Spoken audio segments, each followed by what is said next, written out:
YTN은 앞으로 사흘 동안 저출산 고령화로 인한 인구 구조의 변화가 우리 경제에 미칠 영향에 대해 짚어봅니다.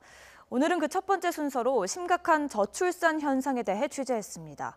국내 인구는 2027년쯤 정점을 찍은 뒤 감소할 가능성이 큰 것으로 나타났습니다.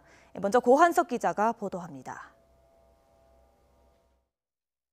통계청은 장래 인구를 예측할 때 출산율과 기대 수명 등을 수준별로 나눠 30개 시나리오로 제시합니다.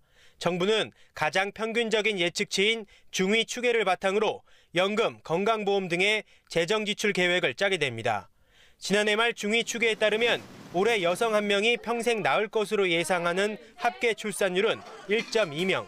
그런데 실제로는 여기에 훨씬 미치지 못합니다.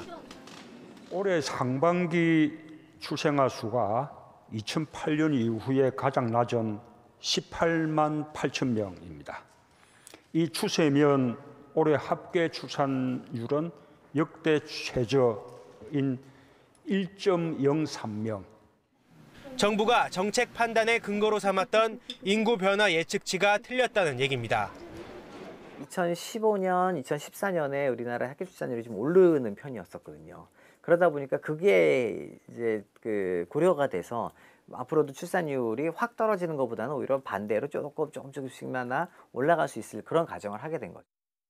통계청 관계자 역시 현재 상황을 반영하면 인구 변화 시나리오 가운데 출산율을 최소 수준으로 놓은 것이 가장 현실적이라고 말했습니다.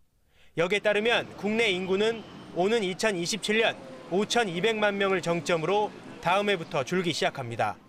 애초 정부 정책 근거였던 시나리오보다 인구 감소 시점이 4년 앞당겨진 겁니다.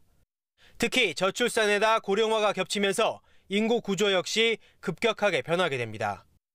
저출산으로 인구가 감소하게 되면 전반적인 내수 시장의 위축이 나타나고요. 이로 인해서 경제 성장률이 저하되는 현상이 발생할 가능성이 높고 인구 구조가 고령화됨에 따라서 저축이 늘어나면서 경제 전반의 활력이 떨어질 가능성도 있습니다. 의학의 발달로 기대 수명이 정부 예상보다 빠르게 늘어나 고령층이 훨씬 더 많아질 거라는 전망도 있습니다.